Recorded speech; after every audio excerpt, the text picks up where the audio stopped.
Paso.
¿Escuchan el sonido de la presentación?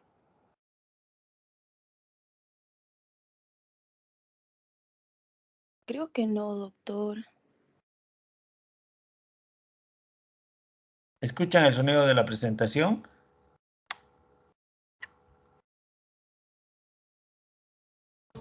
No, doc.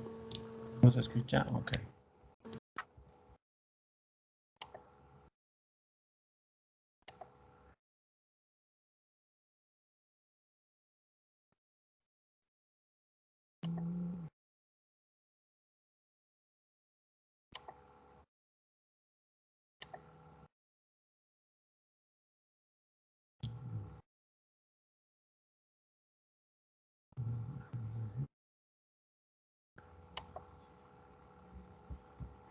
Aunque me habían dicho que neuralgia posherpética, ese dolor que es Ahora tan sí. terrible, pues necesariamente tenemos que revisar algo del herpes, porque si nosotros tenemos como claridad en el manejo inicial del paciente con herpes en la fase aguda, evitamos muchísimo la productividad de esa neuralgia posherpética. Aquí le estoy mostrando el virus del ¿Escuchan el herpes sonido de la zóster, presentación o no? que es un virus, como lo ven Ahora aquí, sí, doctor, se escucha.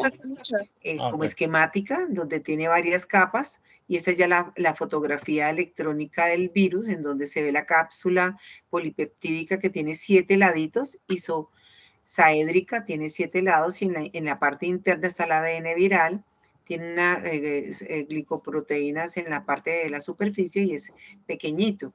Entonces, pues me pareció bonito presentárselos para, pues, conocerlo. Recordar también que hay muchos tipos de virus herpes, no solamente es el virus de la varicela zoster, sino también tenemos otros 7 más, son muchos más, todos también con sus correspondientes enfermedades correspondientes, y pues miremos que este es el número, el tercero que está, este es uno de los más pequeñitos en cuanto a tamaño molecular. Hay otros mucho más grandes, está el del sarcoma de Kaposi, bueno, ahí están el citomegalovirus, que todos son del mismo grupo de herpes zóster. Entonces, pues para poder tener neuralgia posherpética se debe haber tenido hace un tiempo la enfermedad de herpes zóster, que es el resultado de esa reactivación del virus que está latente cuando a uno de niño le dio la varicela, pues tiene la posibilidad de reactivarse porque queda latente a nivel de los ganglios, como ustedes ya lo saben, de las raíces dorsales, y si es a nivel del cráneo, pues a nivel de los ganglios, sobre todo el trigémino, y ahí en el ganglio de Gasser que se puede reactivar. Entonces eso, digamos, es la reactivación de este virus. Y en la fase aguda lo que tenemos es lo que siempre cualquier virus produce, que son el malestar de los pródromos, la fiebre, el malestar general, y posteriormente aparecen las vesículas, que son las características, esas vesículas que son distribuidas a lo largo del nervio afectado, más o menos aparecen durante 7 a 10 días y eso produce esas lesiones que posteriormente son las que nos van a ocasionar el dolor neuropático tan severo. Entonces vamos a ver que estos pacientes realmente lo que se produce por el virus va a ser un daño citopático directamente, no solamente en las células epiteliales, sino también en la parte neuronal. Esos daños citopáticos van a producir cambios bioquímicos, moleculares, morfológicos, y la célula empieza a sufrir muchísimo y la viabilidad se va a alterar, y todo eso se va a ver visiblemente en la microscopía electrónica. Entonces es muy bonito. Aquí me encontré esta figura muy bonita de una célula infectada del virus, y aquí se ven unas inclusiones intranucleares cuando sucede esto a nivel microscópico, que altera completamente las células, no solamente las epiteliales donde están la parte clínica que uno ve, sino también a nivel neuronal. Entonces, por eso es que el dolor en la fase aguda, que es inducido por ese daño citopático, o sea, es una destrucción bastante severa, y por eso es tan grave el dolor, es el que se va a producir a nivel tanto del ganglio sensorial de las raíces posteriores o a nivel craneal o en los nervios sensoriales periféricos a nivel del nociceptor. Esto va a producir una reacción inflamatoria que se va como bajar, va a esparcirse en forma descendente en el tejido neuronal y a nivel mucocutáneo, y es lo que produce nuestra famosa neuritis aguda severa producida por el herpes. Entonces, en la fase aguda vamos a ver ese dolor tan agudo, tan severo, y aquí para mostrarles qué pasa a nivel neuronal. Entonces, vamos a ver que se altera la permeabilidad de la membrana, se daña esta membrana, se volca todo el líquido interno que está intraneuronal, hay autodigestión, hay parálisis de esta célula, o sea, la lesión es bastante severa por el daño citopático. Entonces, obviamente, con esa estructura, este virus nos está haciendo tanto daño, va a ocasionar lesiones tanto a nivel del ganglio de la raíz posterior, pero también a nivel, este es un pedacito de nociceptor que está aquí agrandado, en donde aquí se esquematiza claramente una gran cantidad de receptores que se expresan y son productores de muchísimo dolor. Entonces, los que nos interesan, pues todo lo que es la parte inflamatoria, bradykininas, histaminas, prostaglandina, leucotrienos, pero este es importante, por ejemplo, el que produce neuromas pequeñitos, que es el factor de crecimiento neuronal, y también los TRBP, que son los receptores de potenciales transitorios vaniloides, que es muy importante en el proceso inflamatorio y el proceso de dolor neuropático. Y lo mismo los receptores de sodio, acordémonos que son 9 tipos de receptores de sodio, y los más importantes en dolor son el 789. El 1.789. Entonces, aquí están expresados el 8, pero generalmente son esos últimos 3 los que se expresan en procesos inflamatorios intraneuronales, y eso es lo que está pasando a nivel periférico, y por eso el paciente tiene tantísimo dolor. Entonces, la razón por la cual se reactiva, pues realmente no se sabe. Aparentemente hay disminución de inmunidad en los pacientes que tienen, por ejemplo, un tumor que todavía no se ha descubierto, puede ser algo oncológico. Hay varias opciones, digamos, algunas teorías, pero realmente la claridad todavía no se sabe. Entonces ya sabemos que la carga viral en el ganglio se dispara, y al dispararse a nivel del ganglio, pues todas las partículas virales bajan y rastrean todo el nerviecito y van a llegar a la piel y van a producir pues los síntomas que son las ampollitas, las vesiculitas, el eritema y toda la parte inflamatoria de la fase aguda. Entonces esa diseminación es severa, y la respuesta inmune también depende del grado de inmunidad que tenga ese paciente. Puede ser grandísima o puede ser muy poca, entonces por eso depende de cada paciente. Entonces, ¿por qué duele el herpes y la neuralgia posherpética? Entonces, hay dos procesos muy claros, que es esa inflamación donde se sensibilizan los nociceptores, vamos ahora a los mecanismos, y hay un proceso de desaferentación a nivel de todo lo que es el ganglio de las raíces dorsales. En el caso de cara, pues obviamente a nivel del trigémino, que será el ganglio de Gasser, entonces va a haber esos dos mecanismos, pero como tal, les voy a explicar así como muy puntualmente de la fisiopatología de esos procesos neuropáticos severos. Entonces son básicamente 5 mecanismos. Uno de los más aceptados, ahora les muestro un artículo muy bonito que encontré, es la actividad ectópica, es uno de los más aceptados acerca de la razón por la cual duele tanto. Entonces, cuando hay lesión de esta neurona o del nervio, ya sea a nivel del axón o a nivel del cuerpo celular, pues eso va a producir una alteración de todos los receptores y canales que acabo de mostrarles, y eso ocasiona potenciales ectópicos aferentes, totalmente desordenados, como su nombre lo indica, es ectópico, no es orden, es totalmente desordenado y por eso el dolor es tan severo. Y ahí es donde se ve la alteración de los canales de sodio y de potasio. Eso ocasiona parestesias espontáneas, disestesias y dolor como tal.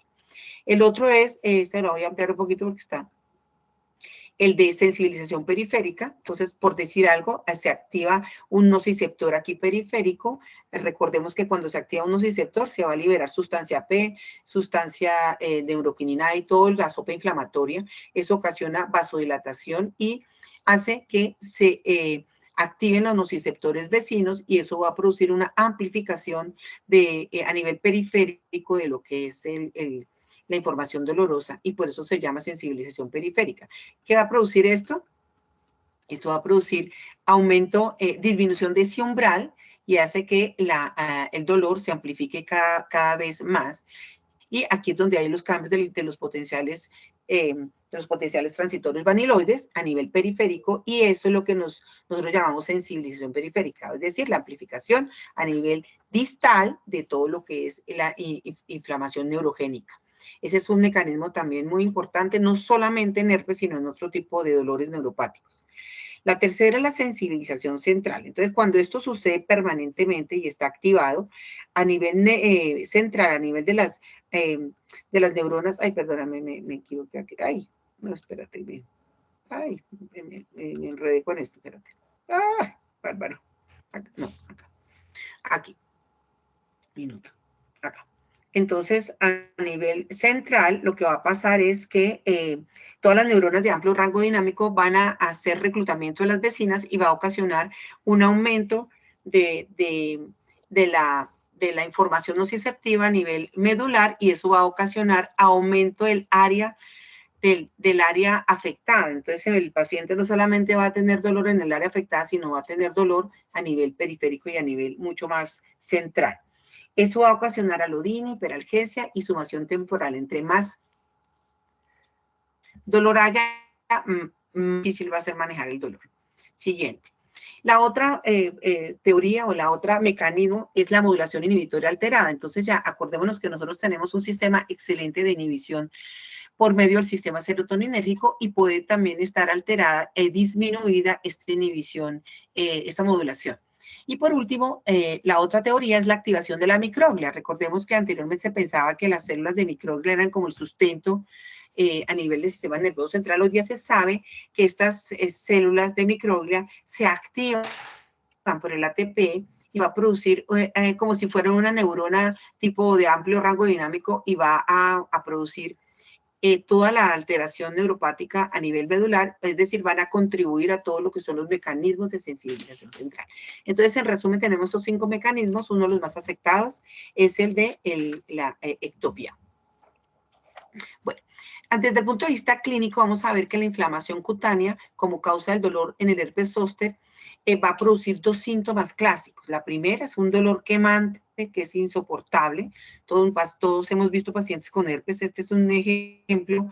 Es como los que nos llegan a nosotros en el hospital. A nosotros nos llegan en el hospital pacientes muy graves, como estos, por ejemplo, en donde hay muchísimos dermatomas afectados y es muy agresivo.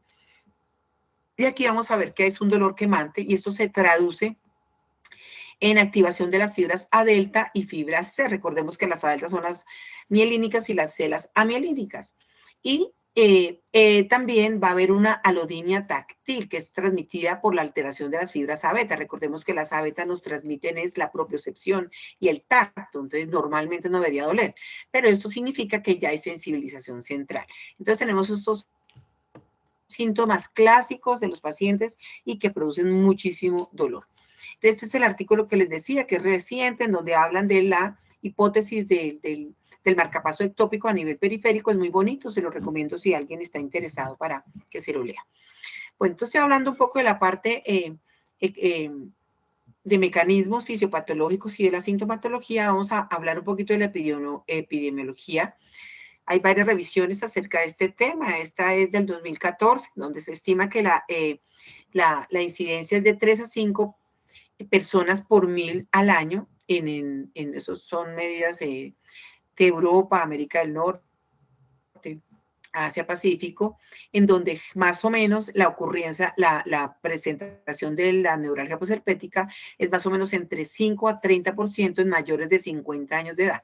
Y fíjense que ya están hablando de mayores de 50 años. Hay artículos donde reportan solamente a partir de 70 años, pero no, ya este artículo, que es un poco más reciente, fíjense que ya es a partir de los 50 años. Así es de que los que tenemos solo 49 no tenemos problema.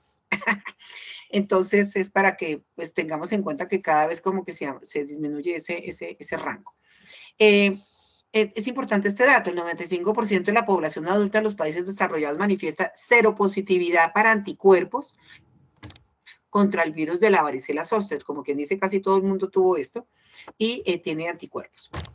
Este es otro estudio de Asia Pacífico, que también, digamos que lo amplía más porque ya no es de 3 a 5, sino de 3 a 10, a 1000 personas por año. Y aquí también hablan de, ya la edad de 70, 80 años, en la incidencia de neuralgia posherpética es de 10 a 25 años. Rara vez se ven pacientes jóvenes. O sea, uno nunca ve un paciente de 30 años con una NPH. Es muy raro, es exótico. Entonces, realmente no se ve. Y generalmente son los pacientes ancianos los que más sufren del tema porque tienen mayor incidencia. ¿Qué factores favorecen que un paciente tenga neuralgia posherpética? Eso sí está bastante claro en la literatura, casi todos los artículos son iguales en este punto. Entonces, primero la edad avanzada, si entre más mayor el paciente, más incidencia tiene y más probabilidad tiene de que tenga neuralgia posherpética. El dolor, la severidad del dolor en los pródromos y antes del brote, es importante siempre preguntarle porque es uno de los signos que nos va a indicar que ese paciente puede tener neuralgia posherpética. La gravedad del herpes zóster, entonces ustedes vieron el paciente que les mostré ahorita, pero hay veces que le llegan a unos pacientes con 3 o 4 vesículas y a duras penas se puede hacer el diagnóstico. Entonces es una dicha porque es más posible que el paciente no le dé después la neuralgia. Entonces, la gravedad es importante, la intensidad del dolor agudo y el oftálmico, porque la parte, cuando está afectada la parte oftálmica, es muy frecuente que hagan neuralgia posherpética. Tanto será que cuando tenemos pacientes con dolores oftálmicos, siempre debe el oftalmólogo ser parte del tratamiento, porque ellos manejan eso un poco diferente a nosotros, utilizan bastantes corticoides y es importante interconsultarlos. Las mujeres, desafortunadamente nosotras, somos de las más chinchosas porque dice que somos más propensas a vernos afectadas por la neuralgia posherpética. Sin embargo, pues yo he visto que es como parejo. Sin embargo, esto está en la literatura y por eso lo colocamos. Ok. Dentro de la neuralgia posherpética sabemos que el dolor neuralgia es lo que más se presenta, lo más frecuente es este problema. Es más o menos una incidencia alta, más o menos, le queda el dolor a los pacientes en un 1 a 2%, o sea, fuerte, de una manera intensa, y persiste por años, puede persistir 5 años, puede persistir 10 años, entonces es importante tener en cuenta eso. El dolor en la neuralgia posherpética se clasifica en tres tipos. El primero es el dolor que el paciente le dice permanente, constante, doctora, yo siento una quemadura permanente, no me la aguanto, estoy desesperado. Entonces es el constante, el permanente, quemadura continua. El otro es el intermitente, entonces de repente el paciente está tranquilo y siente la descarga eléctrica, nosotros lo llamamos dolor paroxístico. Y el tercero es el dolor evocado, que es el que se produce con estímulos al roce, con la ropa, con estímulos no dolorosos, el toque ligero, el paciente no tolera la camisa o el pantalón o el área que tenga que vestir. Entonces es algo bastante incómodo y esos son los 3 tipos de dolor. Así es de que va a interferir con todas las actividades del paciente. El paciente no puede bañar, no puede comer, no puede salir, tiene una vida y una calidad de vida muy alterada y eso produce muchísimo estrés y discapacidad física. Este artículo se los pongo acá, ojalá lo puedan revisar, es de este año, del 2021, y me gustó porque revisa no solamente el dolor como tal, sino que revisa todo lo que afecta una neuralgia posherpética. Y este es el número de ensayos aleatorizados y no aleatorizados y series casos de control y cohortes en pacientes con herpes. Entonces, lo que me interesa es demostrarles que hay 86 de todo lo que encontraron, 86 estudios del dolor, pero mire que también hay de la calidad de vida, de depresión, del uso de analgésicos, de la funcionalidad. Es decir, el herpes es una enfermedad, la neuralgia posherpética es una enfermedad que afecta muchísimo al paciente y por eso es importante ser agresivo en la fase aguda para que esto no sea tan, que no nos altere tanto la vida de nuestros pacientes. Este artículo es muy bonito. Para recordarles cuando pues uno está estudiando y ustedes que son neurocirujanos, pues tienen que tener ese repasito, se los voy aquí a dar, en cuanto a dolor neuropático, porque es importante la clasificación, cuando es espontáneo o cuando es provocado. Recordemos, cuando es espontáneo, puede ser continuo paroxístico, y cuando es provocado, puede ser estímulos inocuos, puede dar la alodinia, o estímulos nocivos, que se llama hiperalgesia, y puede ser mecánica o al frío o al calor, y aquí también mecánica o al frío o al calor, porque esto define si está alterado más las fibras A delta, o las fibras A beta, o las fibras C. Entonces recordemos, esto es importante. Entonces, esto, por ejemplo, nos indica que son más las fibras A beta, cuando hay estímulos inocuos, la alodinia A beta aquí también. Aquí ya es más fibras A delta y C. Ok, entonces vamos a entrar ahora sí a lo que es el manejo. Entonces vamos a dividirlo como en tres partes. El manejo puede ser para hacerlo como organizado. Entonces la parte farmacológica, la parte no farmacológica y lo que es la intervención, que ustedes, pues, yo sé que como neurocirujanos están interesados en conocer, digamos, este tema. Necesariamente tengo que hablarles de la fase aguda, porque dependiendo del manejo en la fase aguda hace que el paciente disminuya la incidencia de neuralgia posherpética. Eso está muy claro en la literatura. Entonces, cuando uno ve a un paciente con herpes, generalmente dice, pues tengo que ponerle un antiviral. Entonces, aquí está un grupo de antivirales, pues ustedes lo pueden mirar ahí. El que más usamos a nivel hospitalario es el aciclovir, porque es el que está en el sistema. Esta es la dosis adecuada. Se debe dar por 7 a 10 días a esta dosis. Pero ¿cuándo se da el antiviral? Yo decía, a todo el mundo. Pues no se da a todo el mundo. Entonces, depende de qué. Uno, de que el dolor sea de más de 5/10, pues, de moderado a severo. Segundo, que tenga un rash severo, como el paciente de la foto, que sea un rash grande. Tercero, cuando es facial o cuando es ocular. Cuarto, cuando tenga complicaciones. Y por último, cuando son pacientes inmunosuprimidos. Me explico. Entonces, generalmente manejamos el paciente con aciclovir, pero hay que tener en cuenta cuándo son realmente las indicaciones del antiviral. Esas son las indicaciones que están en la literatura. Les pongo esta lámina que lo saqué de uno de los artículos que estuve revisando, porque estas son las medicaciones empleadas comúnmente para el manejo del dolor agudo en el herpes. Porque es importante, vuelvo y repito, porque si usted lo maneja en forma agresiva y fuerte en la fase aguda, es menos la incidencia de neuralgia posherpética posterior. ¿Cuándo nos llega a nosotros? Desafortunadamente, no nos llegan siempre en la fase aguda. Desafortunadamente nos llegan cuando llevan bastante toreados por allá en donde estén, entonces a veces no les han hecho ese manejo adecuado. Entonces uno les pregunta, ¿qué le dieron? No, pues el aciclovir. ¿Y qué más? No, y acetaminofén. Entonces, pues obviamente el pobre señor o señora ha estado con el dolor totalmente activo desde la periferia hasta la médula espinal y hasta la corteza, porque nadie le ha manejado adecuadamente su dolor agudo. Entonces, por eso es importante pues enfatizar en esta parte para que no nos pase. Yo sé que ustedes ya como neurocirujano les llega ya la complicación y el dolor, así como a nosotros en clínica del dolor. Sin embargo, cuando tengan la oportunidad, pues tengamos en cuenta que hay que ponerles opioides en la fase aguda. Aquí están nombrando oxicodona, ya llegó a Colombia esta oxicodona de 5 miligramos de liberación rápida, ya llegó, acaba de llegar. Nosotros generalmente preferimos tramal, a no ser que haya contraindicación, ahorita que hablamos de eso un poquito. Prednisona, o sea, lo que es corticoides, casi nunca lo manejamos, a no ser que sea oftálmico en unión con los oftalmólogos, pero sí iniciamos un neuromodulador, como lo vamos a hablar ahorita. Y si es necesario, también un antidepresivo. El parche de lidocaína en la fase aguda no se puede poner a no ser que ya haya pasado el proceso inflamatorio y la costra haya caído. Solamente se coloca con la piel intacta. Entonces, esto es para la fase aguda del herpes zóster. Ahora, ya para el tratamiento como tal de neuralgia posherpética, ya vamos a hablar de diferentes líneas de manejo. La primera línea, la segunda y la tercera. Entonces, vamos a entender que neuralgia posherpética se llama cuando después de un mes de haber iniciado el proceso del herpes, de haber iniciado el proceso de terminación de las vesículas y la costra, sigue el dolor. Entonces, vamos a tener herpes zóster agudo, subagudo y ya crónico. Ya cuando es crónico ya se llama neuralgia posherpética.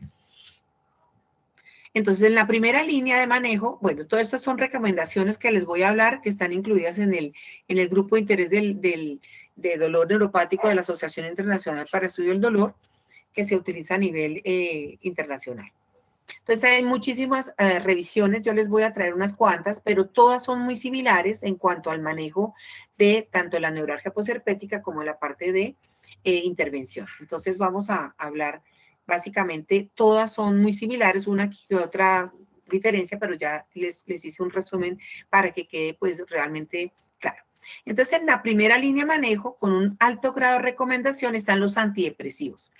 Los antidepresivos tricíclicos tienen una calidad de evidencia moderada. Estos no están aprobados por la FDA para dolor por neuralgia posherpética. Sin embargo, como tienen un alto grado de recomendación, es porque son efectivos y un NNT buenísimo.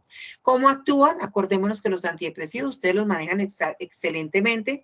Solo recordarles que inhiben la recaptación de serotonina y optimizan el sistema de modulación descendente del dolor y también bloquean los canales de sodio, lo cual mejora la transmisión del dolor. También están los inhibidores selectivos de la recaptación de serotonina, como la duloxetina, que sí tienen una calidad de evidencia bien alta. Esto se utiliza y tiene mucho más artículos aprobados en la literatura, muy buenos.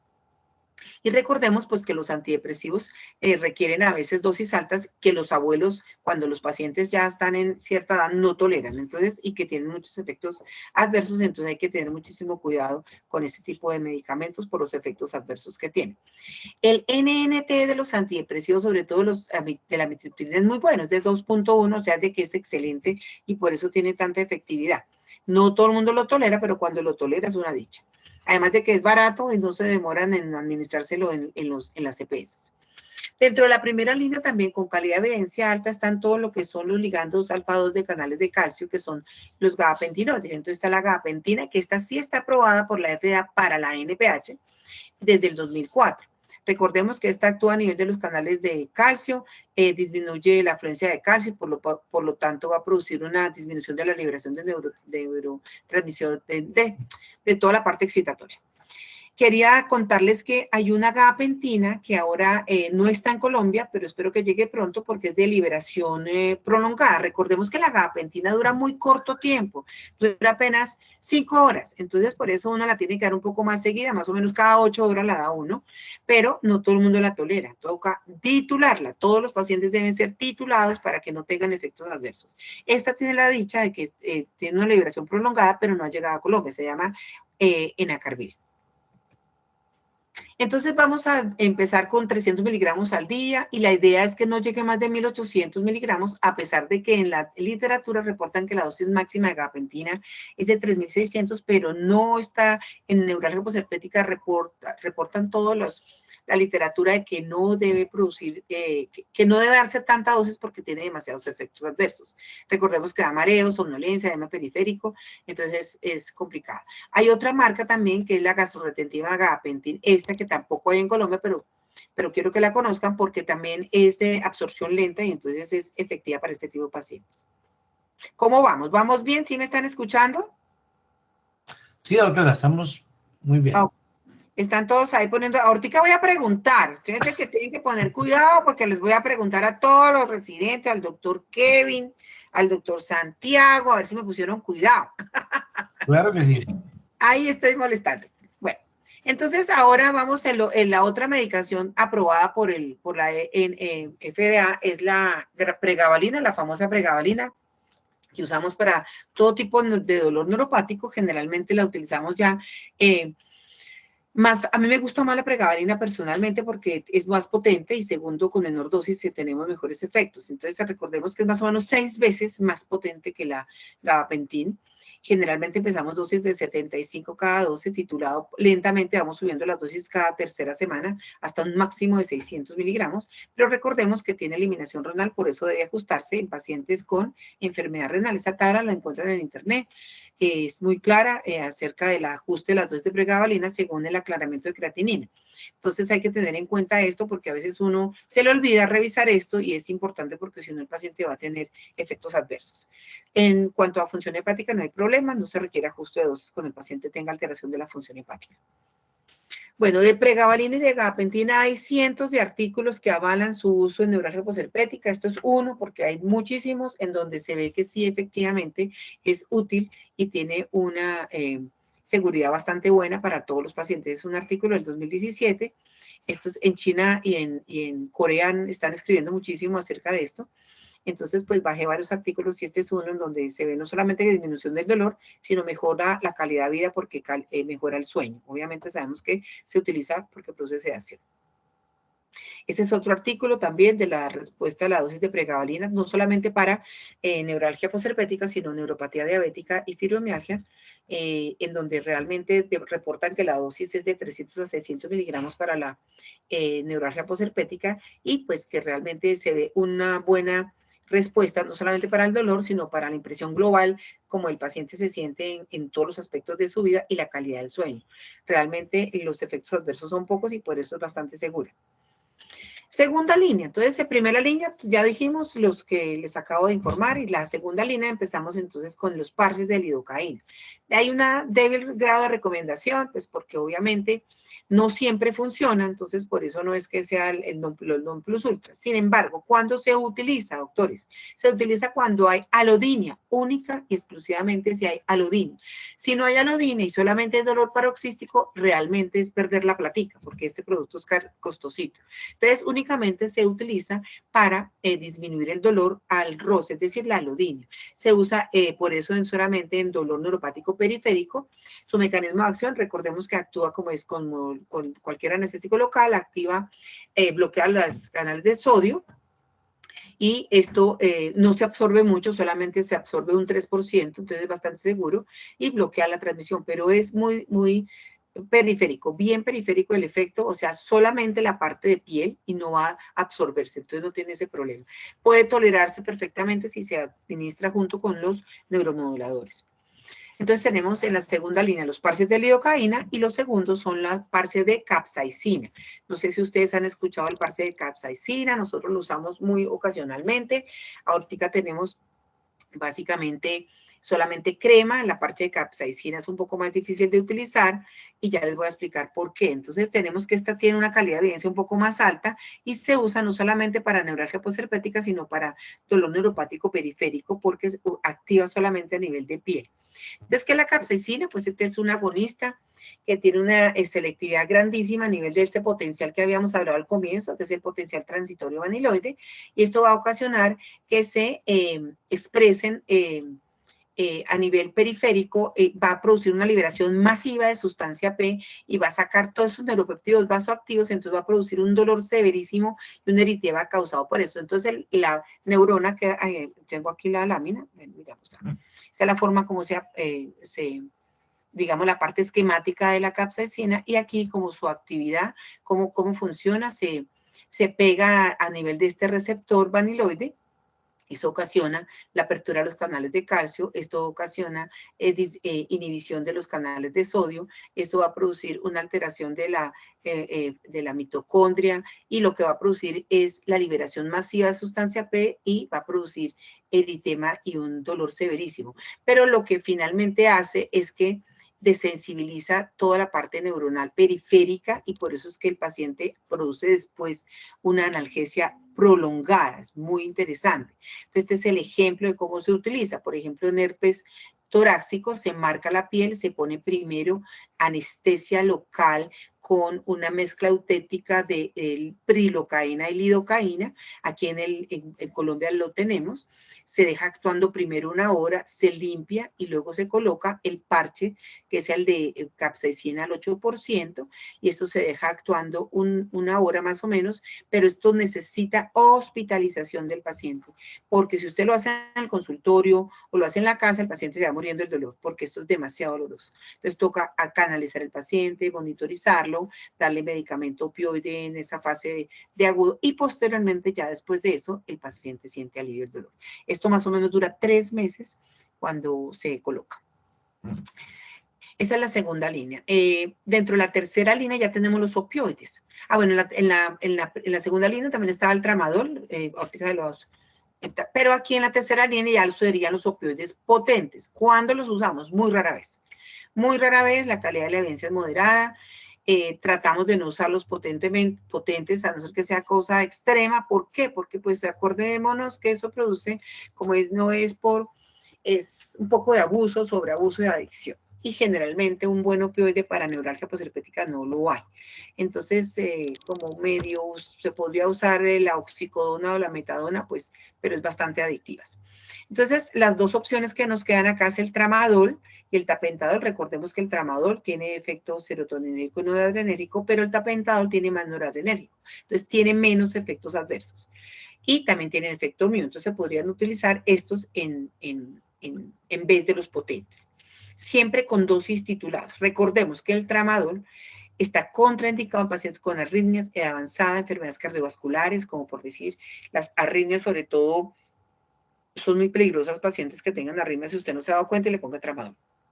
En pacientes epilépticos, en pacientes que estén tomando otros medicamentos que también puedan producir síndrome serotoninérgico. Entonces hay que tener mucho cuidado con eso. Sobre todo porque usamos estas neuralgias posherpéticas más común en pacientes ancianos. Entonces son pacientes que tienen muchos medicamentos, son pacientes que son de riesgo.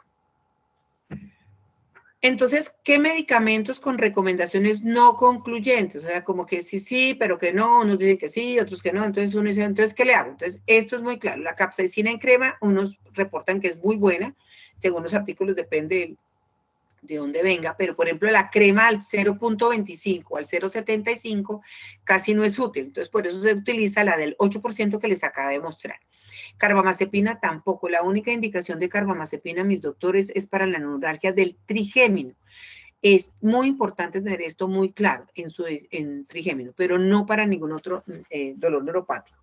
La clonidina tópica tampoco, la lacosamida, la lamotrigina, antagonistas del NMDA, la carbamazepina, en este caso los antidepresores inhibidores de la recaptación de serotonina, digamos, que no son concluyentes, pero sí, en este artículo, que es un artículo de una revisión muy bonita de este doctor, reporta que el tratamiento combinado no se ve diferencias significativas. Sin embargo, en otros artículos sí encuentran utilidad en combinar dos tipos de medicamento, el anticalcio y antisodio, y además de eso lo local. Entonces, a mí me gusta combinar porque me parece que disminuye las dosis de cada uno de estos.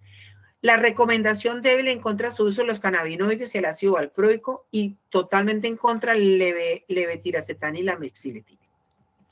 Listo. Entonces ya teniendo la parte farmacológica, vamos a hablar de lo que es la parte de intervención. Entonces, en la intervención tenemos varias opciones. Entonces, vamos a empezar con la toxina botulínica. La toxina botulínica, pues, ¿qué va a hacer? Va a tener una calidad de evidencia moderada.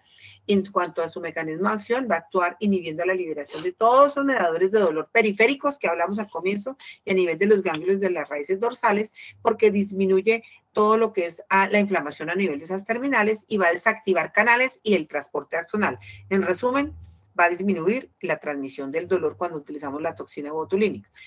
Si hay artículos sobre esto, hay bastantes, encontré uno, me lo puse porque es de colombianos, es de Bogotá, Colombia, la Fundación Cardioinfantil, pero son presentaciones de casos, que haya una revisión extensa y que haya un soporte grande, pues la verdad no. Este es un ejemplo nomás, se los traigo para que ustedes vean que eso se coloca centímetro a centímetro en el área donde el paciente tiene dolor severo y que no ha mejorado con nada, entonces se puede utilizar. Pero evidencia todavía clarísima, no.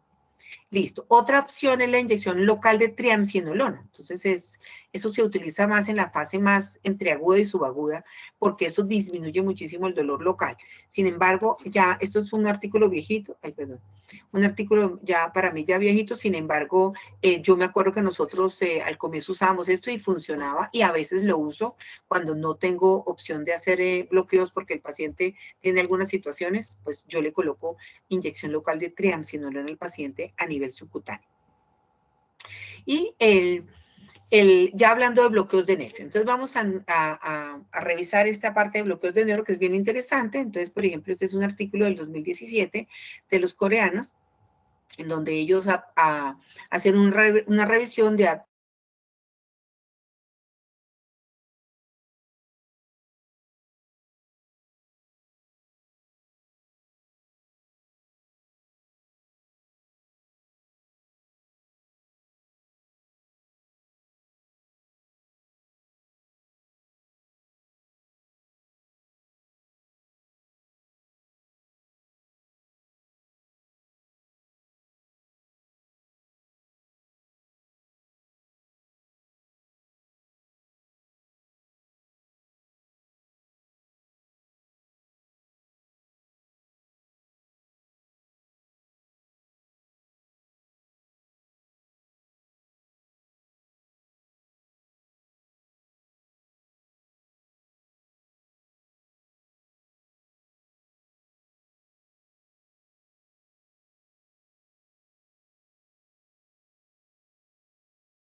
Bueno, ya sé que terminó el tiempo. Nos vemos el viernes.